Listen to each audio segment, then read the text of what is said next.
교회는 사람이 세운 곳이 아니라 하나님이 세우신 것입니다. 하나님께서 세상에 교회를 세우신 목적은 교회를 통해서 하실 일이 있어서 교회를 세우신 것이에요. 교회에서는 여러 가지 일을 합니다. 구제 사업도 하고 의료 사업도 할 수 있고 교육 사업도 할 수 있고 많은 사업을 할 수 있습니다. 여러 가지 일들을 하지만 하나님께서 교회를 세우신, 그리고 교회를 통해서 하실 가장 원하는 첫째 목적은 예수님의 복음을 증거하고 영혼을 구원하며 하나님의 나라를 확장하는 것, 이것이 교회에게 준 첫째 사명이며 교회가 가장 우선적으로 해야 될 일인 줄로 믿습니다. 다른 일들 구제 사업이나 사회 사업이나 이런 거 다른 기관이 어떻게 보면 교회보다 더 잘할 수 있어요. 교회가 가끔 이런 민주화 운동도 합니다. 민주화 운동도 교회보다 정말로 그런 일에 관심 있는 정치인한 사람이 더 잘할 수 있습니다. 교회가 가장 잘할 수 있는 거, 그리고 교회가 가장 잘해야 되는 일이 예수님의 복음을 증거하고 영혼을 구원하고 하나님의 나라를 확장하는 것, 이것을 가장 잘해야 되고 가장 우선적으로 해야 될 일인 줄로 믿습니다. 교회가 그것 때문에 이 세상에 존재하는 것입니다. 나와 여러분이 이 세상에 살고 있는 이유가 그거예요. 항상 제가 말씀드립니다. 우리가 예수님을 영접할 때 우리는 구원받았습니다. 하나님께서 우리가 예수님을 믿자마자 너는 구원받았다 하고 천국으로 그 시간에 막바로 데려가지 아니하시고 이 세상에 더 살게 하시는 이유가 무엇이겠습니까? 예수님의 복음을 전해서 또 다른 영혼을 구원하고 하나님 나라를 더 확장시켜 나가라는 그 일을 하게 하려고 우리를 이 세상에 두신 줄로 믿습니다. 아멘이십니까? 옆 사람의 눈을 똑바로 쳐다보고 물어봅시다. 예수님을 전하고 계십니까? 질문도 자신이 없고 대답도 자신이 없어요. 오늘 본문의 말씀, 예수님께서 우리를 구원하는 구속사역을 다 완수하시고 하늘로 승천하시기 직전에 모여든 제자들에게 하신 마지막 말씀입니다.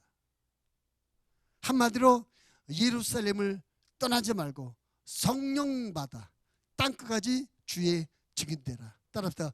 예루살렘을 떠나지 말고 성령 받아 땅끝까지 예수의 증인되라. 이것이 예수님께서 우리에게 해준 마지막 말씀입니다.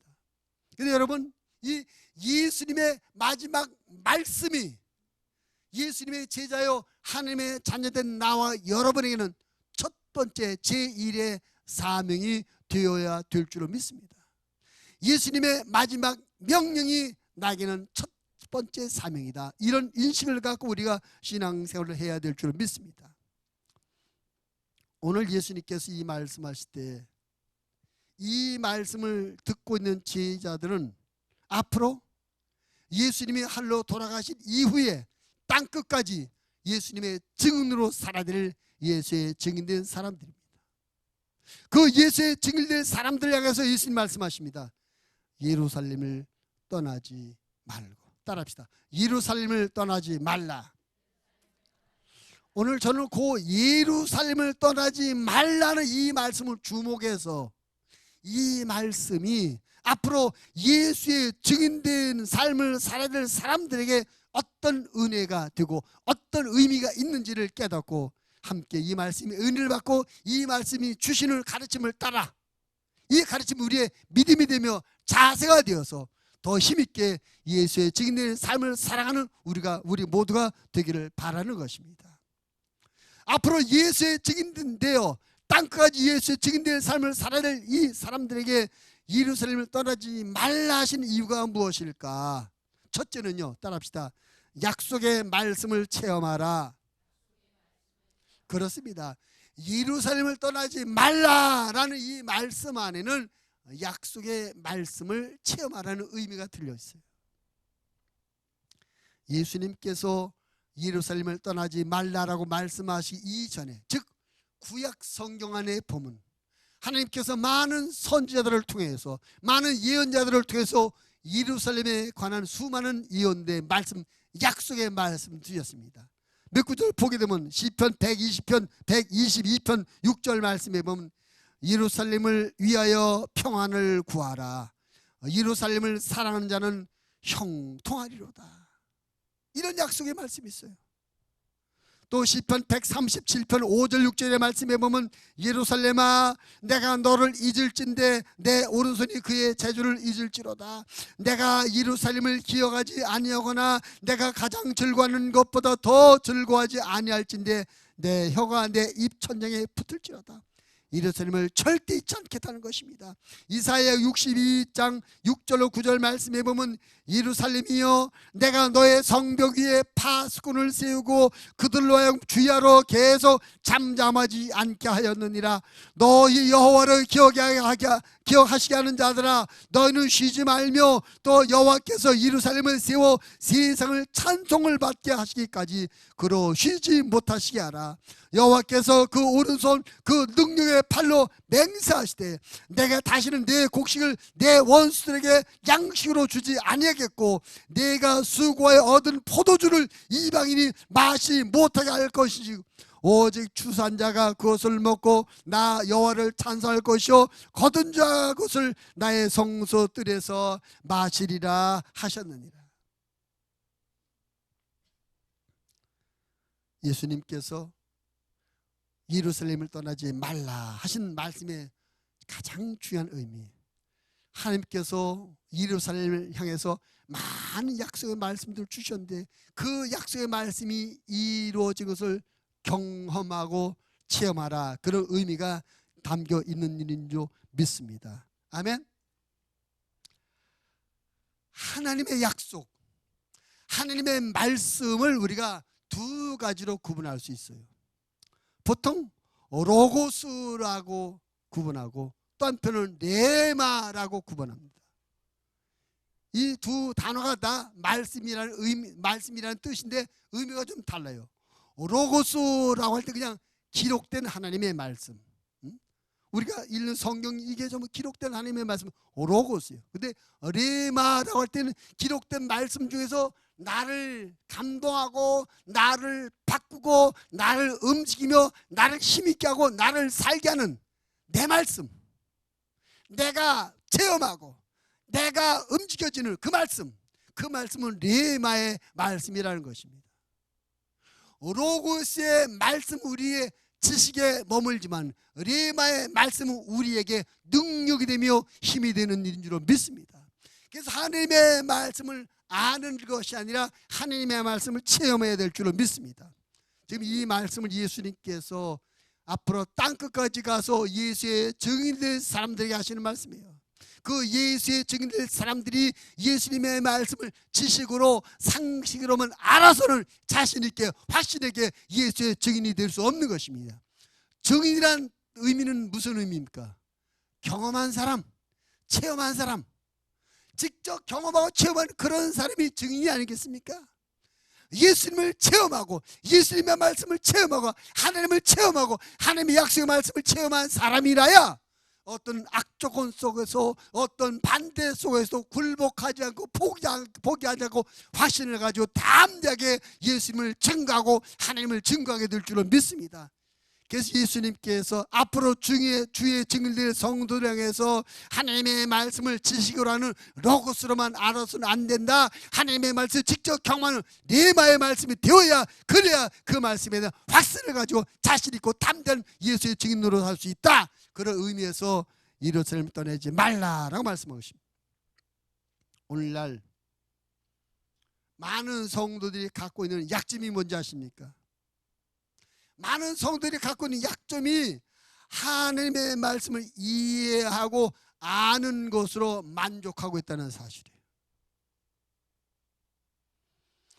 하나님의 말씀은 우리에게 알고 있고 이해하고 있으라고 주신 말씀이 아니고 순종하여 체험하라고 주신 말씀인 줄로 믿으시길 바랍니다. 따라합시다. 하나님의 말씀은 순종하여 체험하라고 주신 말씀입니다. 순종이라는 단어와 체험이라는 단어를 우리는 생각해야 됩니다. 하나님의 말씀에 우리가 순종하면 하나님은 우리를 체험하게 만들어요. 우리가 요즘 새벽 예배 시간에 여호수아를 보고 있습니다. 오늘 여호수아 8장의 말씀을 봤어요. 엊그제 6장의 말씀에 여호수아가 여리고 성을 점령하는 그 이야기가 여호수아 6장에 있습니다. 여리고 성은 아주 든든한 성입니다. 성을 이중으로 싼 성인데 그 성 맨 꼭대기가 마차가 서로 두 개가 교행할 수 있을 정도 넓이 있는 든든한 성이에요. 근데 그 성을 공격하는데 하나님께서 여호수아에게 이렇게 말씀하십니다. 여호수아야, 제사장들의 어깨에 언약궤를 짊어지게 하고 그 성을 엿새 동안 매일매일 한 바퀴씩 돌아라. 그리고 일곱째 되는 날은 7바퀴를 돌아라. 그 든든한 성을 무너뜨리고 점령해야 되는데 하나님의 말씀이 매일 한 바퀴씩 엿새 동안 6바퀴 돌고 7째 되는 날 7바퀴를 돌라. 이것이 끝이에요. 이게 상식적으로 이해가 됩니까? 현실적으로 맞는 얘기입니까? 돌을 던지고 포탄을 터뜨려도 무너질까 말까 한 정도 든든한 이중 성벽인데 이 성을 돌기만 하래요. 근데 그것을 말씀하신 분이 하나님이십니다. 그 말씀의 내용은 우리하고 이해가 되지 않고 상식적으로 납득이 되지 않고 현실과 맞지도 않은 말씀이지만 중요한 것은 그 말씀하신 분이 하나님이시라는 거예요. 여호수아는 그 말씀을 이해하려고 했습니다. 만약에 여호수아가 그 말씀을 이해하려고 들었다면 하나님, 그런다고 성이 무너질까요? 어떻게 그렇게 하면 무너질 수 있겠어? 물어보고 따져봤을 거예요. 근데 여호수아는 그 말씀을 이해하려고 듣지 않고 순종하려고 들었습니다. 아멘 했습니다. 그리고 그 다음날부터 제사장을 세워서 매일 엿새 동안 한 바퀴도 돌았고 마지막 날 7바퀴를 돌았더니 어떤 일이 벌어집니까? 성이 무너졌습니다. 성을 돌라는 말씀에 순종했더니 성이 무너진 체험을 하나님께서 시켜주신 것입니다. 그런 것입니다. 하나님의 말씀은. 하나님의 말씀은 그런 거예요. 순종하면 하나님의 일하심을 경험하게 되는 걸 믿으시기 바랍니다. 순종하면 하나님의 기적과 능력을 체험하게 되는 걸 믿으시기 바랍니다. 순종하면 하나님의 말씀대로 되는구나를 경험하게 되는 걸 믿으시길 바랍니다. 하나님의 말씀을 나를 향하신 지금 이 시간에 명령인 줄 알고 순종하여 실천할 때에 하나님의 은혜와 하나님의 지혜와 하나님의 권세와 하나님의 능력을 체험하게 되는 걸 믿으시길 바랍니다. 이렇게 말씀에 순종하여 하나님의 기적과 능력을 체험한 성도는 말씀에 대한 확신을 갖게 되고 이 말씀에 대한 확신을 가지면 누가 딴소리라고 누가 어떻게 방해할지도 굴복하거나 포기하자고 담대하게 계속적으로 하나님의 말씀을 전하게 될 줄로 믿습니다. 증인은 적어도 자기가 전하는 말씀에 대해서 확신을 가져야 돼요. 목이 가리더라도 믿는 확신이 있어야 될 줄로 믿습니다. 그래야 증인될 수 있어요. 오늘 예수님께서 땅끝까지 나가 예수의 증인의 제자들에게서 말씀합니다. 예루살렘을 떠나지 말라. 예루살렘을 향한 하나님의 많은 약속의 말씀들이 있을 텐데 그 약속의 말씀을 체험하라. 그 약속의 말씀을 체험하고 나면 너희가 말씀을 전하는 일에 자신감과 확신을 갖게 될 것이다 라고 말씀하신 것입니다. 요한복음 9장에 보면 태어날 때부터 소경되었던 거지한 사람을 예수님의 무리가 만나게 됩니다.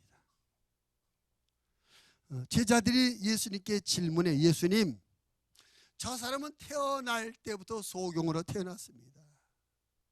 저 사람이 태어날 때부터 소경으로 태어난 것은 자기 죄 때문에 그렇게 된 겁니까? 아니면 그 부모의 죄 때문에 그런 겁니까? 라고 질문해요. 그 질문에 대해서 예수님 말씀하십니다. 그것은 그 사람이 잘못한 죄 때문이 아니고 그 부모가 잘못한 죄 때문이 아니다. 그를 통해서 하나님이 하시는 이 일을 나타내기 위한 것이다. 그리고 예수님이 땅에다 침을 탁 뱉어요. 흙을 일겨서 그 사람의 눈에다 바릅니다. 그리고 여보게 실럼 연못에 가서 눈을 씻고 오게. 그 소경 거지는 예수님 이게 무슨 짓입니까? 아니 내가 앞이 안 보이다고 침을 뱉다니요, 내 얼굴에 흙을 묻히다니요, 나를 너무나 모욕하는 것 아닙니까? 앞이 안 보이는 너무나 무시하는 것 아닙니까? 이게 무슨 일입니까? 따지도 묻지도 않습니다. 실로암 못에 가서 씻으라 했더니 가서 씻었어요. 희한한 일이 벌어졌어요. 가서 씻었더니 태어날 때부터 감겼던 눈이 번쩍 열려진 줄로 믿으실 바랍니다. 문제는 그 다음에요. 예수님을 반대하고 예수님을 시비하며 예수님을 도전하는 바리새인들이 묻습니다. 야, 너 어떻게 눈 떴냐? 아, 예수라는 그분이 내 눈을 뜨겠습니다. 야 임마, 예수님 죄인이야. 예수님은 하나님을 못하는 나쁜 사람이야. 예수님은 하나님의 사람이 아니야. 막 모독합니다. 막 모욕합니다. 그러니까 너도 예수가 고쳤다는 그런 말 하지 말라는 것이요, 예수 이름을 부르지 말고 예수님을 찬양하지 말라는 것이죠. 근데 그 소경, 그는 체험했어요. 예수님께서 실로암 못에가 씻으라 했더니 그대로 해봤더니 눈이 열려지는 말씀의 이루어짐을 경험했어요. 그러니 자기 눈을 열어주고 그것을 경험한 그가 아무리 바리새인들이 협박하고 반대하고 다른 말로 예수를 비방해도 그것이 그 사람에게 통하지 않습니다. 그 사람이 이렇게 고백합니다. 요한복음 9장 30절 31절에서 그 사람이 대답하여 이르되 이상하다, 이 사람이 내 눈을 뜨게 하였을 때 당신들은 그가 어디서 왔는지 알지 못하는도다. 하나님이 죄인의 말을 듣지 아니하시고 경건하여 그 외 뜻대로 행하는 자들의 말을 들으시는 줄 우리가 아나이다. 무슨 말씀입니까?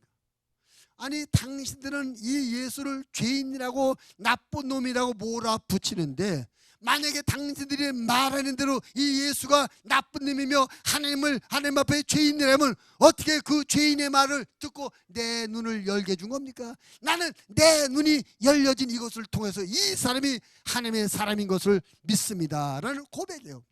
협박하고 구박했고 다른 말로 설득해버렸지만 말씀을 체험한 이 사람은 흔들리지 않았던 것입니다.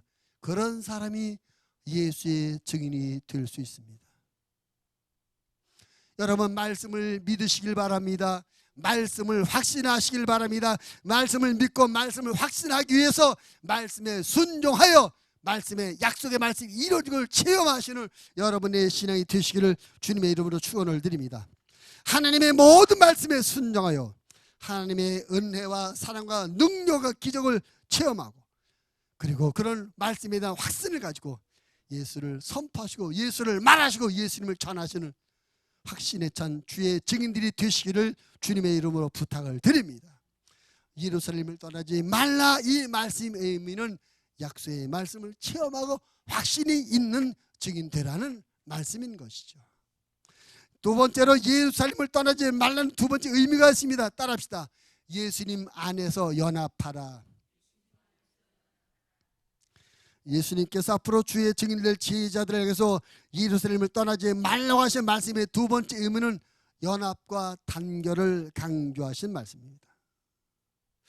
그 예수님이 예루살렘을 떠나지 말라 할 때 이 말씀을 들었던 사람들의 주된 사람들이 누구겠습니까?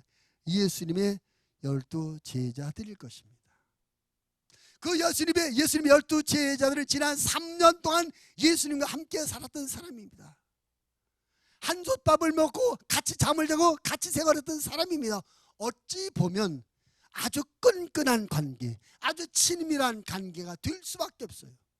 더군다나 핍박과 어려움을 받으면서도 같이 있었으니 동지애 같은 것도 있어 더 끈끈해져 있을 것 같아요. 그런데 실상은 그들의 실상은 그렇지 못했던 것이죠. 예수님 사역 중간중간에 보면 그 제자들의 모습을 볼 수가 있습니다. 마가복음 9장 33절 34절 말씀에 보면 그들이 가버나움을 가는 중에 예수님이 앞서 가시고 뒤에서 그 제자들이 따라가면서 야 네가 높으냐 내가 높으냐, 네가 1번이냐 1번이냐 서로 자리 다퉈보고 싸웠어요. 내가 더 높다고, 내가 더 크다고, 내가 우선이라고, 내가 넘버원이라고 싸웠습니다. 누가복음 9장 46절도 똑같이 제자들이 싸우는 얘기가 성경 복음서에 보면 그 제자들이 서로 잘났다고, 내가 더 우선이라고, 내가 높다고 싸우고 변론하고 논쟁하는 일이 여러 군데서 나옵니다. 만약에 예수님께서 지금 하늘로 올라가시고 안 계신다면 그 제자들은 어떻게 될까요? 예수님을 모시고 살면서도 예수님을 모시고 예수님의 뒤를 따라가면서 싸우고 분쟁했던 그들이 예수님이 하늘로 올라가시고 안 계신다면 그들이 똘똘똘 뭉쳐서 예수님의 사역을 하겠습니까? 서로 잘나다고 찢어지고 갈라져서 흩어서 지못들었을 거예요. 그런 그들의 심성을 아시는 예수님께서 예루살렘을 떠나지 말라고 말씀하신 것은 예루살렘 안에서 연합하라 하나라는 그런 말씀으로 믿습니다. 성경 우리가 연합하고 하나됨을 교훈하고 있습니다. 시편 133편 1절 보라 형제가 연합하여 동거함이 어찌 그리 선하고 아름다운고라고 말씀되어 있습니다. 예수님께서 당신의 제자들을 위해서 기도할 때 이렇게 기도하십니다. 요한복음 17장 21절 22절 아버지여 아버지께서 내 안에 내가 아버지 안에 있는 것 같이 그들도 다 하나가 되어 우리 안에 있게 하사 세상으로 아버지께서 나를 보내신 것을 믿게 하옵소서. 내게 주신 영광을 내가 그들에게 주었사오니 이제 우리가 하나가 된 것 같이 그들도 하나가 되게 하려 함이니이다. 예수님은 하나님 저들이 하나가 되게 해 주옵소서. 내가 저들과 함께 있는 동안도 하나가 되지 못한 서로 잘났다고 서로 높다고 분쟁하며 시기하며 다퉜는데 이제 내가 없는 상황이 되면 내가 이것들과 함께 하자는 상황이 되면 그들이 더 갈라지고 분쟁하고 갈라질 것이 뻔하니까 그러지 말라고 하나님 앞에 기도도 하고 예루살렘을 떠나지 말라라고 연합을 강조하고 있는 것입니다. 하나님의 일에는 독불장군이 없습니다. 하나님의 교회에는 스타가 필요 없습니다.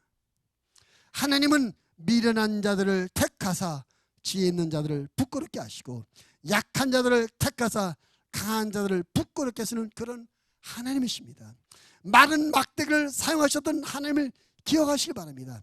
하나님 앞에 한없이 연약한 우리들이 예수 안에서 믿음으로 하나 되어 주님의 명령을 순종해 나갈 때 창조주 하나님의 전능하신 능력과 권세가 우리와 함께 나타나게 될 줄로 믿습니다. 마귀는 분열과 파탄을 조장하지만 하나님의 역사는 하나님의 하나 되기는 역사인 걸 믿으시기를 바랍니다. 어떻게 무엇으로 연합되어야 되는 것입니까? 예수님을 중심으로 연합되어야 됩니다. 하나님의 말씀을 중심으로 연합되어야 합니다. 교회를 중심으로 연합되어야 됨을 믿으시길 바랍니다. 나와 다른 생각을 틀렸다고 보지 말고 다르다고 생각하여 연합하고 함께 손을 맞잡아야 될 줄로 믿습니다. 성경은 교회를 우리 몸에 비유해요.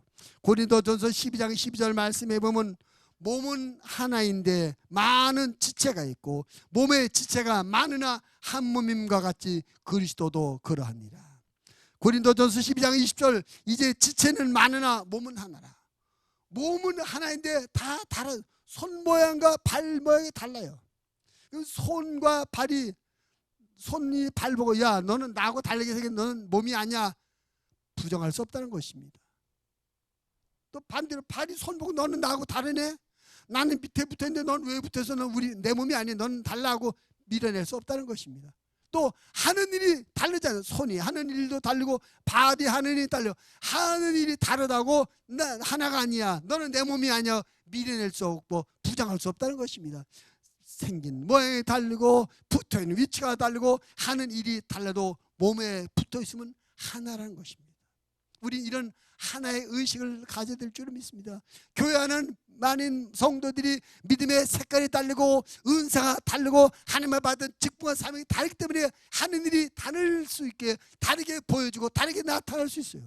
어떤 사람은 가르치는 일에 열심히 할 수 있고, 어떤 사람은 기도하는 일에 열심히 할 수 있고, 어떤 사람은 전도하는 일에 열심히 할 수 있고, 어떤 사람은 봉사하는 일에 열심히 있습니다. 그럼 봉사하는 사람이 봉사하지 않고 기도하는 사람은 뭐 너는 봉사하지 않고 기도만 하니 너는 성도 아니야 이렇게 말할 수 있겠습니까? 전도하는 사람이 봉사하는 사람은 너는 봉사만 하고 전도 안 하니까 너는 교인이 아니야 이럴 수 있겠습니까? 아니라는 얘기죠. 봉사하는 사람도 하나님의 사람이요, 기도하는 사람도 하나님의 사람이요, 전도하는 사람이 하나님의 사람이요, 가르치는 사람도 하나님의 사람인 줄 믿습니다. 모양도 다르고 위치도 다르고 하는 일도 다르지만 하나님을 중심으로, 말씀을 중심으로, 교회를 중심으로 하는 것은 한 몸인 줄 믿습니다.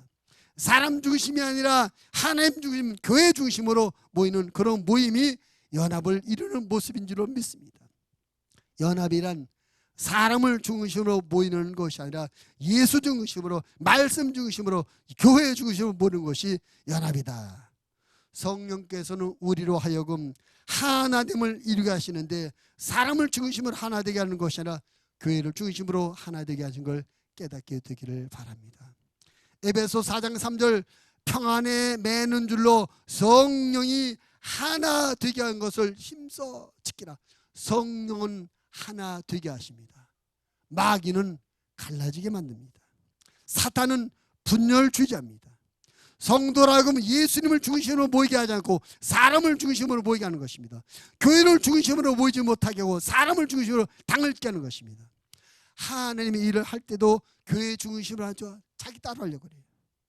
교회로 공적으로 진행하는 일에 함께 하려고 따로 하려고 그래요. 그거는 하나님 일을 하는 것 같으나 영적으로는 당짓게 하고 분열하게 하는 악한 사탄의 영향력 아래 있는 것입니다. 아주 오래전의 얘기예요. 어떤 성도님이 이사를 하셨어요. 그래서 몇 시에 모여서 우리가 그 장에 이사 예배를 드리겠습니다. 공지했어요. 교회적으로 공지하고 예배를 드렸어요. 근데 그분이 꼭 오셔야 될 분인데 예배 안 왔어요. 그분이 그 사람과 그 관계를 볼 때 이사간 집에 그분이 꼭 예배 오실 분인데 안 오셨다. 근데 나중에 얘기를 들었어요. 정해진 예배 시간에 가려고 했는데 다른 어떤 집사님이 전화 와가지고 집사님, 뭐 꼭 지금 가야 돼. 나 지금 못 가니 이따 나중에 나랑 같이 가. 이따 나랑 같이 가서 예배 드려. 그래서 목사님이 이제 공지한 그런 시간에 오려고 하다가 그 집사 자기가 또 좋아하는 집사니까 뭐 꼭 목사님이 하는데 가야 돼. 나중에 우리끼리 예배 드리지. 그래서 안 오고 그 집사님과 몇몇이 따로 드렸다는 거예요. 예배 드리는 것 같으나 그게 다 당짓는 일입니다. 분열하는 일입니다. 하나님을 하는 것 같으나 하나님 하는 것처럼 보지만 영적으로는 당짓고 분열하고 분파는 대단히 영적으로 많이 나서게 되는 부정적인 상황인 것입니다. 그런 경우에 참 많아요. 영적인 건 참 묘한 일이 뭐야. 교회적으로 뭘 하자 할 때 뭐 꼭 같이 해야 돼. 나중에 우리끼리 해도 되지. 그런 말을 조심하십시오. 그런 생각을 조심하십시오. 그런 말을 조심하십시오. 그런 말을 들을 때 조심하십시오. 꼭 같이 해야 돼? 예, 같이 해야 됩니다. 그게 하나님의 뜻입니다. 우리끼리 그게 자부당정. 우리끼리 모여서 하겠다네. 나쁜 거네. 그러나 아무런 일이 없을 때 우리끼리 하면 괜찮아요. 교회적으로 하겠다고 할 때 그거 하지 말고 따라하자. 이것이 문제라는 것입니다. 그러니 참말 우리도 모르게 나도 모르게 그런 생각을 들고 그런 꼬임에 빠질 때가 많습니다. 영적인 것은 묘한 거예요. 사탄이 그렇게 아주 그렇게 하는 것입니다. 전도하고 봉사하고 헌신하는 일에도 교회가 공적으로 진행하는 일에 함께 하는 것, 이것이 연합하는 것입니다. 근데 거기에 함께 하자고 나는 따라하겠다. 전도, 봉사, 기도, 헌신 나는 따라하겠다. 우리는 따라하겠다. 이것은 분열인 것입니다. 하나님이 원하시는 모습이 아닌 것을 깨닫게 되기를 바랍니다. 자기도 모르게 사탄에게 속는 거예요. 바울이 이렇게 말합니다. 갈라디아서 5장 19절로 21절 육체의 일은 분명하니 곧 음행과 더러운 것과 호색과 우상숭배와 주술과 원수 맺는 것과 분쟁과 시기와 분냄과 당짓는 것과 분열함과 이단과 투기와 술취함과 방탕과 또 그와 같은 것들이라. 전에 너에게 경계한 것 같이 경계하노니 이런 일을 하는 자들은 하나님의 나라를 유업으로 받지 못할 것이요. 여기 보면 이렇습니다. 시기와 분쟁과 시기와 분냄과 당짓는 것과 분열함과 이런 일들은 하나님의 나라를 유업으로 받지 못한다. 그랬습니다. 심각한 문제 아닙니까? 마귀는 우리를 하금 이런 일에 우리를 속여서 우리끼리 해, 우리끼리 따라오면 되면 이렇게 우리를 속여서 하나님의 나라에 가는 것을 방해하고 있습니다. 마귀에 속지 마시고 늘 함께하는 연합하는 여러분의 신앙에 대해서 하나님을 기쁘시게 되도록 하나님의 일을 아름답게 이루어가는데 쓰임받는 하나님의 사람들이 되어주시기를 주님의 이름으로 부탁을 드립니다. 주님의 증인되는 일에 예수님을 중심하고 교회를 중심하여 연합된 모습으로 행하는 것이 주님의 뜻인 줄 깨닫고 하나 되기를 힘쓰는, 연합하기 힘쓰는, 연합되는 그런 신앙생활에 힘쓰는 우리 목양의 가족들이 되시기를 주님의 이름으로 부탁을 드립니다.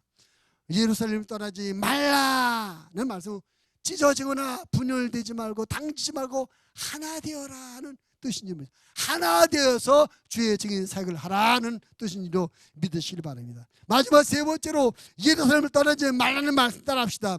성령의 능력으로 변화를 받으라.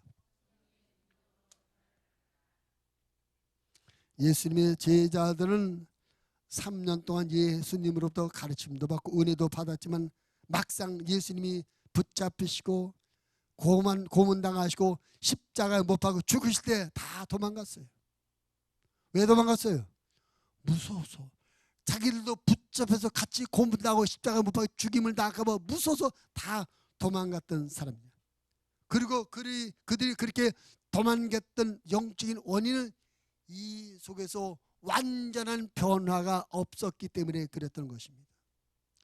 예수님께서 예루살렘을 떠나지 말라는 말씀의 의미는 앞으로 약속하신 성령이 오실 테니까 그 성령의 능력으로 완전히 변화되어서 예수님처럼 죽음의 자리에 이르게 된다고 할지라도 예수를 부인하지 말고 예수를 고백하고 예수를 증인하는 순교적 예수 증인이 되라는 의미에서 예루살렘을 떠나지 말라고 말씀한 줄로 믿습니다. 성령께서 우리 안에 오셔서 우리를 변화시켜 주셔야만 예수님을 고백하고 예수님을 전하다가 죽을지라도 후회함이 없어요. 죽음의 자리에 놓을지라도 겁먹지 않게 되는 걸 깨닫게 되기를 바랍니다. 성령님은 우리를 이렇게 변화시켜 주시는 분입니다. 우리의 신앙생활이 변화된 신앙생활이 되어져야 될 줄은 믿습니다. 성경 우리에게 이렇게 권면합니다. 로마서 12장 2절, 너희는 이 세대를 본받지 말고 오직 마음을 새롭게 함으로 변화를 받아 하나님의 선하시고 기뻐하시고 온전하신 뜻이 무엇인지 분별하도록 하라. 변화되어야 된다는 것입니다. 바뀌어져야 되는 것입니다. 우리가 바꿔지려면 겉에서는 아무래도 바뀌어지지 않아요. 조금 변화된 것처럼 바뀌어진 것처럼 보이지만 실상은 변하지 못합니다. 진짜 변은 내 속에서 일어나야 돼요. 내 안에서 바뀌어져야 그때로, 그래야 겉도 바뀌어지고 말도 달라지고 환경도 달라지고 행동도 달라지게 되리라 믿습니다. 이런 내적인 변화는 성령의 능력으로만 이루어지는 줄로 믿습니다. 초대교회 사도들이 오순절 성령을 받고 난 이후에 많은 변화를 보여요. 기도하지 못하던 사람이 기도하고 두려움에 떨던 사람들이 두려움을 극복하게 되고 자기만 알던 사람이 남을 배려할 줄 알게 되고 많은 변화가 있었어요. 그런 변화는 오순절날 성령과 성령의 능력이 그들에게 임함으로 말미암아 성령께서 그들을 바꿔주며 변화시켜 주신 것입니다. 나 변화돼야지, 나 달라져야지 마음 먹고 결심한다고 됩니까? 우리말에 작심 3일, 이제 한 달 있으면 2020년 1월 1일일 때 1월 1일날 많이 작정. 올해는 몸무게 좀 빼야지. 다이어트 좀 해야지. 술 좀 끊고 담배 끊어야지. 올해는 아까 친구 성경 일독했네. 일독해야지. 올해는 전도 한 명에 작심해요. 3일 가면 잊어먹어요. 우리가 그래요. 우리가 그렇게 연약한 존재들입니다. 그래서 내가 변화돼야지, 달라야지. 나 혼자 아무리 스스로 결심하고 작심해도 안 돼요. 성령님의 도움이 없이는 불가능한 것입니다. 성령께서만 우리를 온전히 변화시켜 줄 수 있는 분인 걸 믿으시기를 바랍니다. 그래서 성령님을 의지하시기 바랍니다. 성령 우리를 바꿔주시면 삶이 달라져요. 사도 바울이 예를 보십니다. 바울이 바울 되기 전에 사울이었을 때, 그는 그 당시 최고의 명문가의 집안이었고 최고 학부를 나왔습니다. 집안 배경 좋았고 학벌도 좋았고 종파도 좋았어요.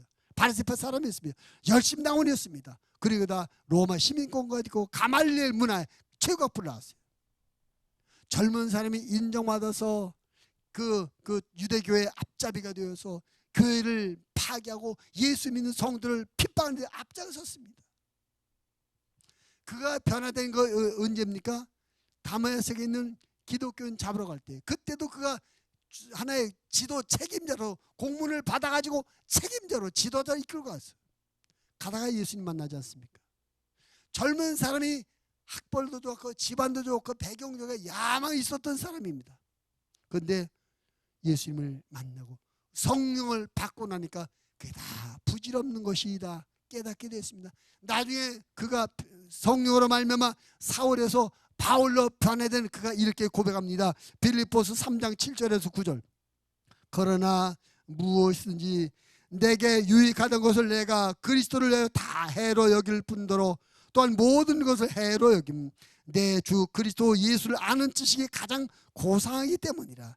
내가 그를 위하여 모든 것을 잃어버리고 배설물로 여김은 그리스도를 얻고 그 안에서 발견되려 함이니 내가 가진 의는 율법에서 난 것이 아니요 오직 그리스도를 믿음으로 말미암은 것이니 곧 믿음으로 하나님께로부터 난 의라.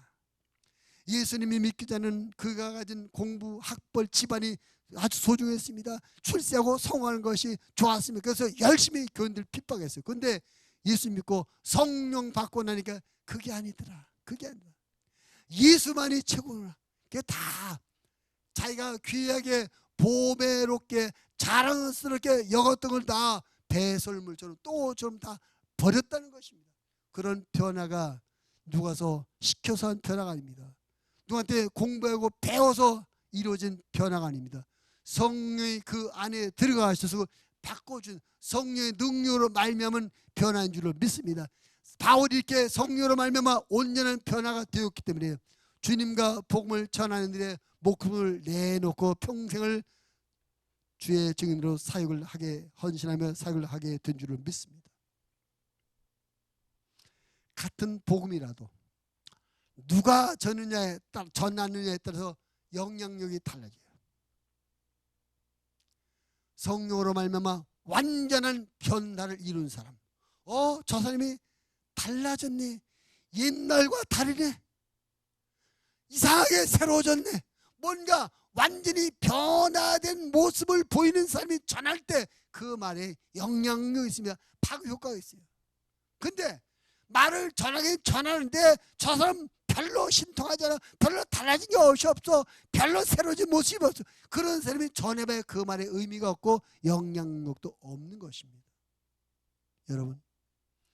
여러분이 성령으로 온전히 변화되어 하나님의 사람다운 모습, 정말 천국을 확신한 그런 가치를 갖고 변화된 삶의 모습을 주변 사람에게 보이면서 참으로 달라지고 새로워진 모습을 보이면서 예수님을 믿으세요 전하면 그 말이 파급 효과를 갖습니다.